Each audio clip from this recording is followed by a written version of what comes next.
کیا تھا کہ ہم تو بھگوان کے سامنے صبح 4 روٹیاں رکھ کے جاتے ہیں, شام کو وہ 4 کی 4 ہی ہوتی ہیں, تو بھگوان صاحب کھاتے پیتے تو ہے نہیں, تو یہ کیا ہو رہا ہے, اس سے بھگوان تو خوش کیوں ہو رہے ہیں جب روٹی رکھی ہے؟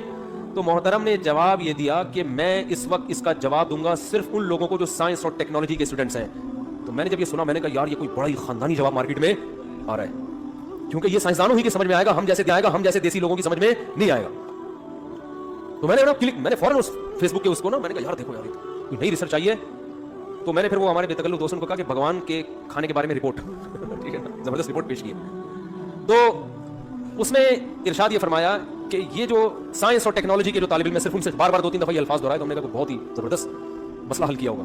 آئنسٹائن سے اگر میرا کوئی رابطہ ہوتا تو میں فوراً فون ملاتا کہ آپ تشریف لائیں اس مجمع میں. انہوں نے فرمایا کہ دیکھو یہ جو پھول ہے اس کی ہم نے خوشبو سونگی, پھول میں کوئی کمی ہوئی نہیں ہوئی, یہ ویسے کا ویسے ہی. تو ایسے ہی بھگوان جو روٹی کی خوشبو ہے نا وہ بھگوان حاصل کرتے ہیں, روٹی نہیں, روٹی ویسے کی, تو آپ کی روٹی پہنچ گئی.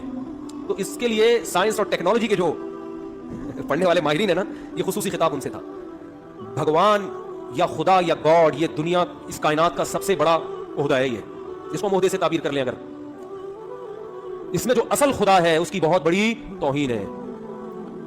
جو خدا ہے جس نے بنایا ہے اس کو چھوڑ دیا آپ نے, اور اپنے ہاتھوں سے پتھر کے بت بنا کے اپنے سامنے رکھتے ہو, ان کو روٹیاں بھی کھلاتے ہو. اگر یہ روٹی کے محتاج ہیں تو یہ تو ویسے ہی بھگوان نہیں ہے پھر روٹی. اور اصل میں تو ہم تو پھر بھی اس بھگوان سے, ان کے بنے ہوئے بھگوانوں سے اچھے ہیں کہ ہم تو روٹی کھا تو لیتے ہیں, پھوڑ دیتے ہیں. آپ کا جو پتھر کا بنا ہوا بھگوان ہے وہ تو اس روٹی کو بھی ہاتھ نہیں لگا سکتا. تو آپ کا جو بھگوان ہے وہ تو روٹی رکھی ہوئی ہے, تو وہ روٹی بھی دائیں سے بائیں, بولو بھائی ادھر توجہ, وہ روٹی بھی دائیں سے بائیں نہیں کر سکتا. آپ نے کہا ہم نے پھول سونگا, ویسے کا ویسے ہی ہے, یہ تو سونگ بھی نہیں رہا, روٹی تو وہی کی وہی رکھی ہوئی ہے. ارے جیسے کسی کو خوشبو پکڑاؤ فوراً ناک کے قریب لے کے سونگے گا تو نا. آپ کا بھگوان اتنی بھی طاقت نہیں ہے کہ اتنی عقیدت محبت میں خون پسینے کی کمائی سے روٹی لا کے رکھ دی تو اٹھا کے کم از کم سونگ کے ہی واپس کر دو.